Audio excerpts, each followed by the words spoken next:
معزز خواتین و حضرات، اس مقدس اجتماع میں جب شرکت کی دعوت ملی تو یہ ایک طرح کی سعادت تھی جس کے لیے آپ سب احباب نے مجھے چنا۔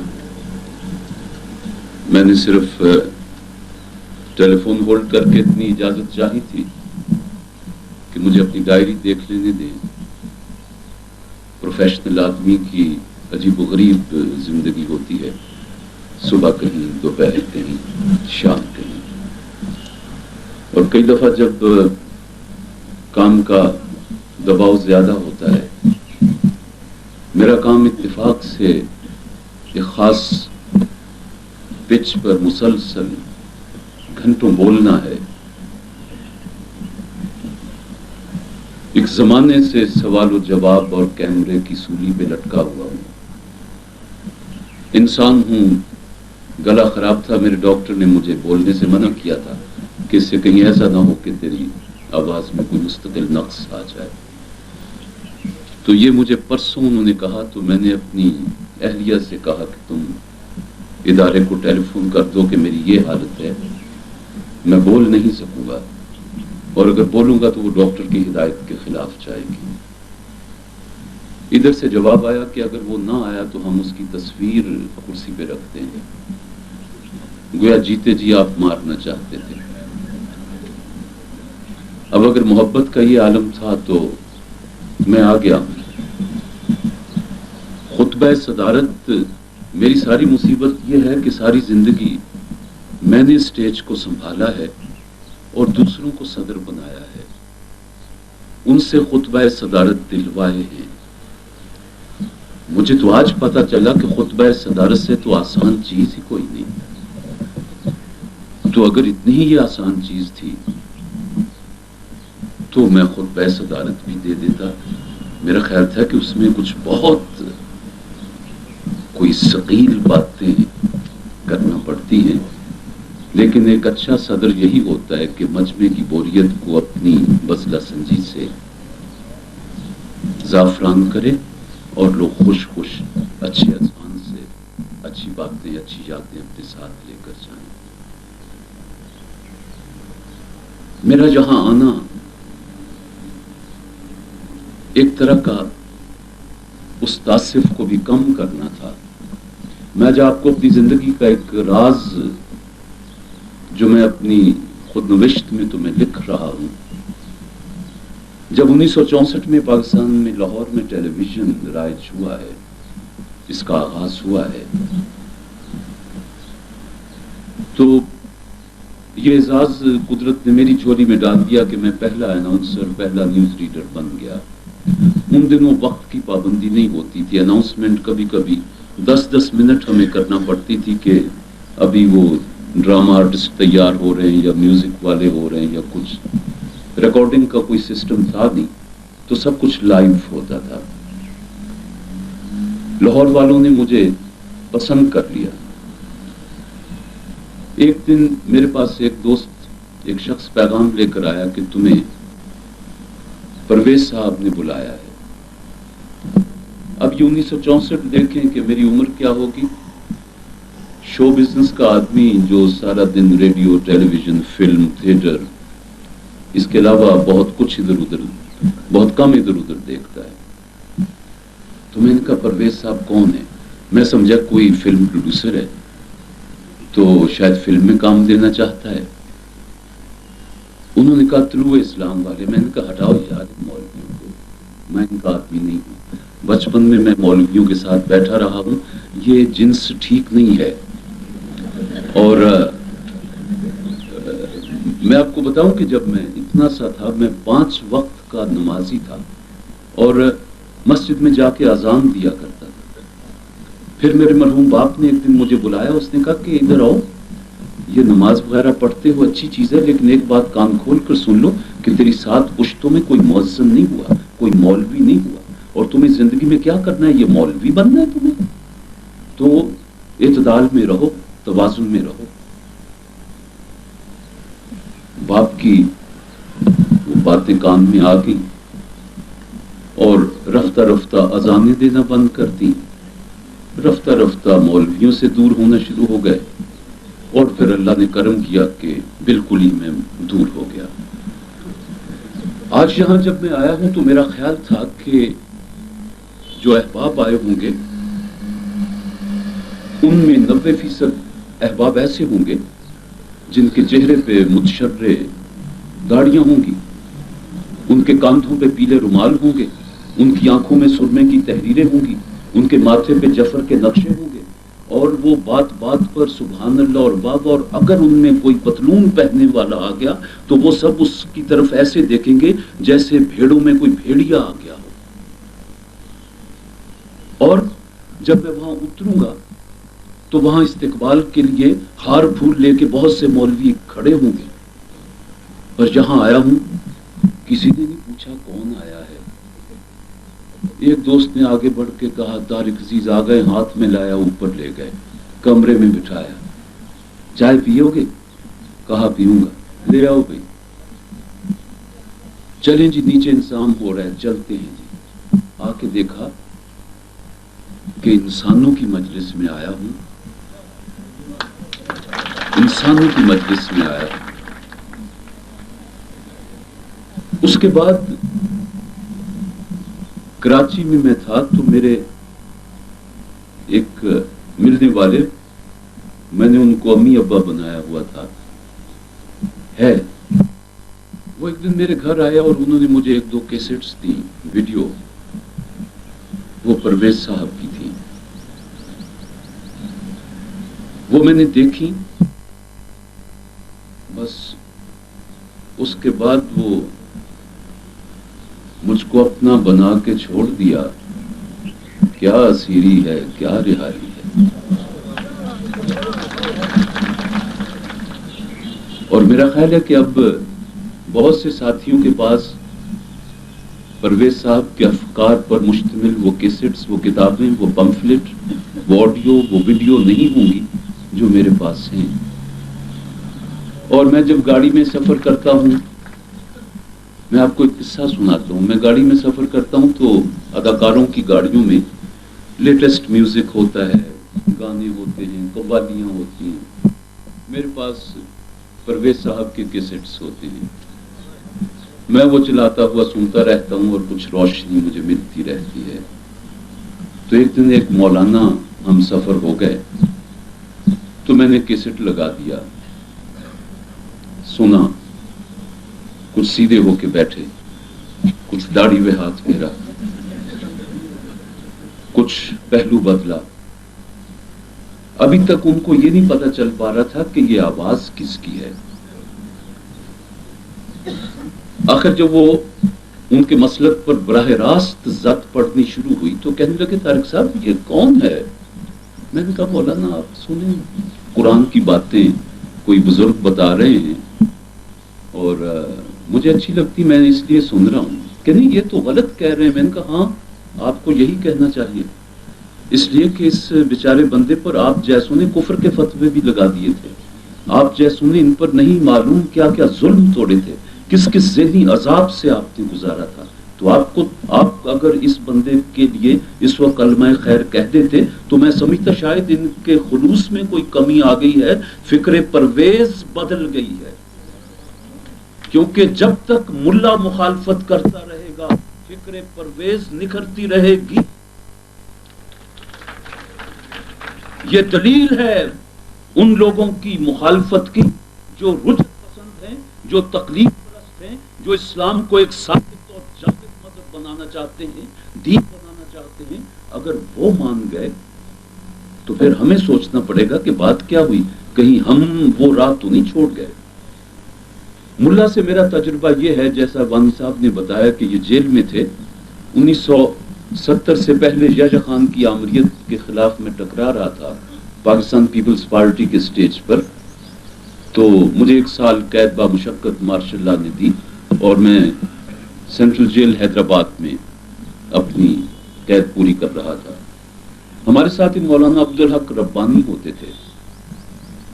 کسی بات پر وہ جیل سے ٹکرا گئے اور انہوں نے کہا کل سے بھوک ہڑتال کرنی ہے. میرے سیل میں میر علی احمد ٹالپور سابق وزیر دفاع اور گورنر تھے، میں اور میر صاحب ایک ہی سیل میں تھے. اب وہ مولانا عبدالحق ربانی ہمارے پاکستان پیپلز پارٹی کے ساتھی تھے. ان کا جیل میں بھوک ہڑتال کرنا گویا پوری پارٹی کو ان کا ساتھ دینا تھا اور ان کا موقف غلط تھا. تو میر صاحب نے مجھے رات کو بھیجا ان کے سیل میں کہ جا کے مولانا کو قائل کرو اور میرا بھی پیغام دو.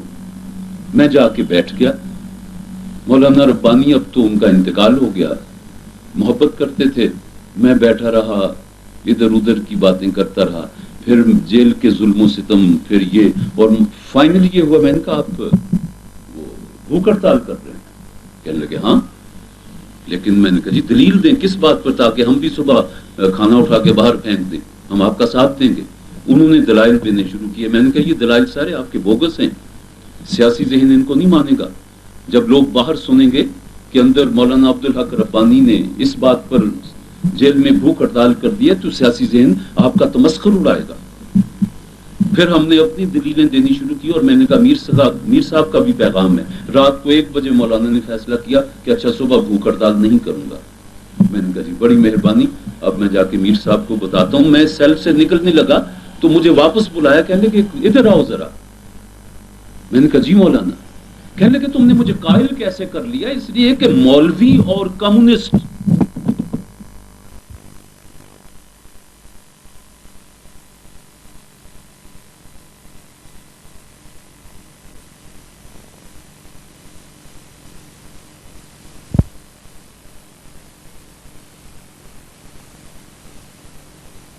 سب دکانداریاں، اور جس دن ان کی آنکھ بند ہو گئی ان کا نام لیوا کوئی نہیں ہوگا. میں آپ کو بتا دوں ہر انسان نے مر جانا ہے. پرویز صاحب بھی اب ہم تم میں نہیں خاک میں پنہاں ہو کر، لیکن ان کے نام لیوا، ان کی فکر کو آگے لے جانے والے موجود ہیں. اور یہ بسوں میں کاروں میں بھر کے نہیں لائے گئے. یہاں کسی وزیر اعظم کو نہیں بلایا گیا کہ جس کی محبت میں سارا سرکار دربار بھی موجود ہو، جس کی محبت میں سرکاری مولوی بھی موجود ہوں، درباری بھونکنے والے بھی موجود ہوں. یہاں وہی ہیں جن کے دل میں عشق ہے اور جو قرآن کو صحیح سمجھنے کی فکر کر رہے ہیں، وہ فکر پرویز کے ساتھ آگے بڑھ رہے ہیں. اور چونکہ فکر پرویز جو ہے وہ قرآن پر بنیاد اپنی اٹھاتی ہے، اس لیے آپ یقیناً کامیاب و کامران ہوں گے. اس لیے کہ آپ نے دکان نہیں کھولی ہوئی. جس بے تکلفی سے یہاں آپ آ رہے ہیں، جا رہے ہیں، یہ جو سادگی ہے، یہ جو بدوؤں والی سادگی ہے. ابھی ایک بات ہوئی تھی بدو کی کہ اس کو سب شاباش دیتے ہیں. عرب کلچر یہ ہے آج بھی. یہاں دبئی کے شیخ کو اس کے جو قبیلے والے ہیں وہ اس کا نام لے کے پکارتے ہیں کہ شیخ راشد بات ہماری سن. وہ جو بادیہ میں جاتا ہے اپنا وقت گزارنے، یہ تو پروٹوکول اس کو محل میں ملتا ہے آ کے، جہاں اس کے ذاتی ملازمین اور آنے والے شہزادے اور یہ. جب وہ بادیہ میں اپنے قبیلے میں جاتا ہے تو بچہ بھی کھڑا ہو کے اس کو شیخ زاہد ہی کہتا ہے. اس کو ہز ایکسیلنسی اور وہ سارے یہ الفاظ نہیں ملتے. یہ عرب کی معاشرت تھی کہ وہ نام لے کے پکارا کرتے تھے. ہاں شابش اس کی یقیناً ہے دوسرے تنقیدی ذہن کی کہ جس نے اپنے عوام کو یہ شعور دیا کہ تمہیں تنقید کا حق ہے. باتیں بہت سی ہیں لیکن نہیں کہوں گا. باقی عبداللہ صاحب نے میری مدد کی لیکن ساتھ بدلہ بھی لے لیا. میں آپ سے ایک بات کہنا چاہتا ہوں، یہ درد مندی سے ہے. یہ ایک رائے ہے میری، یہ ایک رائے ہے. متفق ہوں تو ٹھیک ہے، نامتفق ہوں تو بہرحال یہ میری رائے ہے. جہاں تک میں نے بابا جی کی مجلس سے استفسارات سنی ہیں، ان میں جب کوئی محبت کی بات، جب کوئی مسکراہٹ کی بات آتی تھی یا جب کوئی گہری بات آتی تھی، بابا جی تو عجیب جادوگر تھے. مشکل ترین معاملات کو وہ پنجابی کے لطیفہ گوئی میں بھی یوں گھما پھرا کے آپ کو تر و تازہ کر کے اور پھر وہ ایک مشاق آہنگر کی طرح جو چوٹ مارتے تھے تو ذہن یوں کر کے اس کو ایکسپٹ کرتے تھے تو سننے والے بے اختیار تالی بجاتے تھے. میں نے ان کے تمام کیسٹس میں تالیوں کی آواز سنی ہے. گویا یہ تو پھر وہی متشدد ملا والا رویہ ہو گیا. تالی انسان کی ایک خوشی کے اظہار کا ایک ذریعہ ہے. ہاں اس کے آگے اور تالی کا کوئی فرقہ نہیں ہے. تالی کی کوئی جنس نہیں ہے. تالی کی کوئی عمر نہیں ہے. 6 ماہ کا نوزائیدہ بچہ بھی جب ماں سے کلکاریاں کرتا ہے تو ہاتھ یوں شوں کر کے اس کے ہوتے ہیں. 4 سال کی بچی بھی جب سکول میں ہیڈ مسٹریس اس کو شاباش دیتی ہے تو اس کے باقی ساتھی اور خود بھی تالیاں بجاتی ہے. تالی میں چیئرمین ماؤ بھی جب اپنے کروڑوں چینیوں کے سامنے آتا تھا اور تقریر کرتا تھا تو وہ بھی تالی بجاتا تھا. اور میرا خیال ہے کہ ہمارے بڑے بڑے بزرگ بھی مقدس ہستیاں بھی انسان تھے.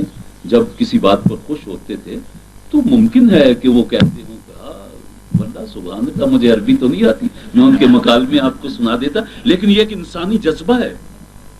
تو انسانی جذبوں پر یوں قدغن نہ ڈالیے کہ لوگ ہم پر بھی متشدد ہونے کا الزام عائد کر سکیں. یہ ایک میری رائے. پر میں یہ سمجھتا ہوں کہ وانی صاحب کو, عبداللہ صاحب کو اس بات کا پتہ تھا. میں نے ان سے ایک بدلہ لیا تھا نا کہ صدارتی تقریر کروا دی. انہوں نے کہا اچھا تو اس سے بھی بدلہ لیتے ہیں, جب تو اٹھے تو ایک تالی نہیں بجنے دوں گا. لیکن میری ساری عمر بھی مجمع سے ڈیل کرتی گزر گئی. میں نے اپنے حصے کی تالیاں بجوا دی عبداللہ صاحب.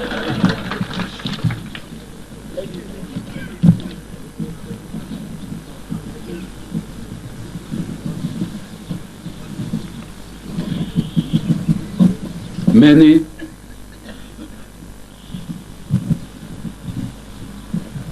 پرویز صاحب کے فکر سے ایک بات سیکھی. وہ کہہ کے اب آپ کو میں آپ سے اجازت چاہتا ہوں. زندہ رہا اگلے برس پھر کبھی آپ نے بلایا تو پھر وہ طارق عزیز آپ کے سامنے آئے گا. اس وقت میں ڈر رہا ہوں میری پھر ریکارڈنگ سے کہیں میں آواز کو پھر لے کے نہ بیٹھ جاؤں کہ انسان کے اختیار اور ارادے کو سلب نہ کرو. انسان کے اختیار اور ارادے کو سلب نہ کرو. کبھی انسان کی عزت نفس کو ضعف نہ پہنچاؤ. اپنی بات کہتے جاؤ, وہ تمہارا ہو جائے گا.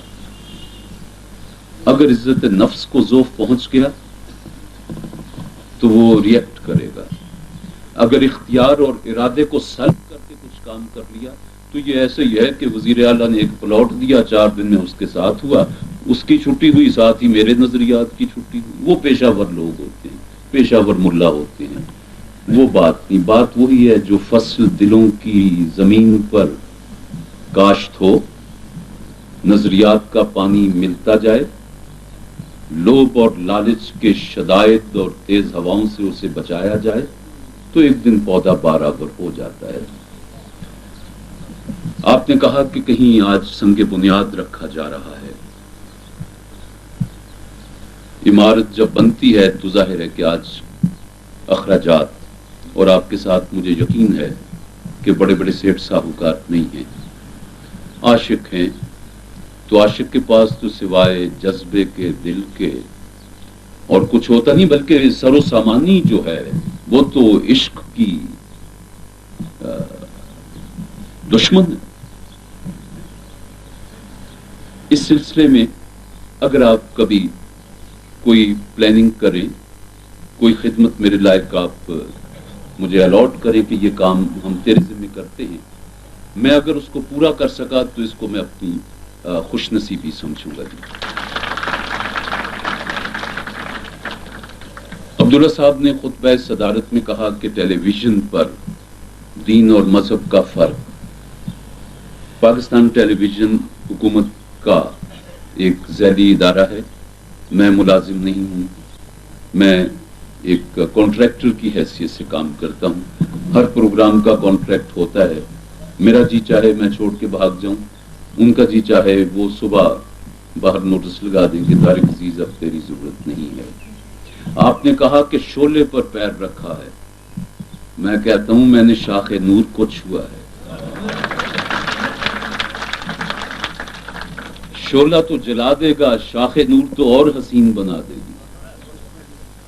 اور اگر میں تو کوشش کرتا رہتا ہوں, لیکن بات کو ذرا گھما پھرا کے کرتا ہوں. چلو ایسا ہی صحیح.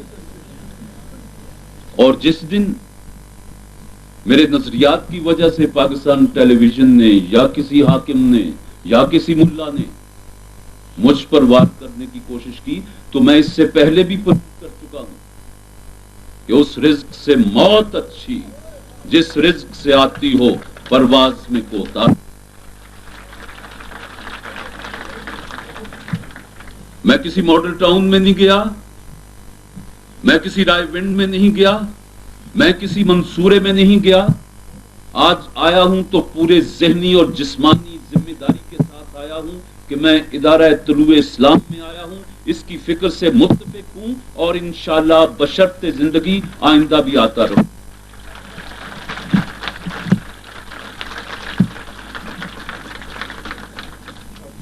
اور میں نے مجلس استفسارات میں ایک سوال کا جواب بابا جی سے سنا تھا. کسی بچے نے لکھا تھا کہ میرا باپ مجھے جائیداد نہیں دے رہا, کہہ رہا تو پرویزی ہو گیا ہے, یہ ہے یہ ہے. تو انہوں نے کہا تھا کہ بچے پھر ان کا اپنا مخصوص انداز تھا کہ اس وقت کا انتظار کر لو یا پھر یہ چیزیں چھوڑ دو, یا پھر ابھی کون سی ایسی مصیبت ہے کہ تم میرے فالوور بننے کی کوشش میں ہو. بات یہ ہے, رکھو نہ یا تو برق جمالوں سے دوستی, رکھو نہ یا تو برق جمالوں سے دوستی, یا اشیاں سے اٹھتا دھواں دیکھتے رہو. یہ تو ہو نہیں سکتا کہ ایک طرف آپ برق جمالوں سے دوستیاں بھی رکھیں اور پھر گھر بھی بچانا چاہیں. گھر میں تو آگ, دیا سلائی جلے گی, آگ لگے گی, دریا کا بند ٹوٹے گا, سیلاب آئے گا, سورج چمکے گا, حرارت پہنچے گی, چاند طلوع ہوگا, ٹھنڈک آئے گی. رکھو نہ یا تو برق جمالوں سے دوستی, یا اشیاں سے اٹھتا دھواں دیکھتے رہو. اور باقی ہم سب نے بھی تو آخر سفر میں ہے نا, آفاق کی منزل سے گیا کون سلامت, اسباب لٹا راہ میں یہاں ہر سفری کا, لے سانس بھی آہستہ کہ نازک ہے بہت کام, آفاق کی اس کارگہ شیشہ کری کا. آپ سب کا شکریہ.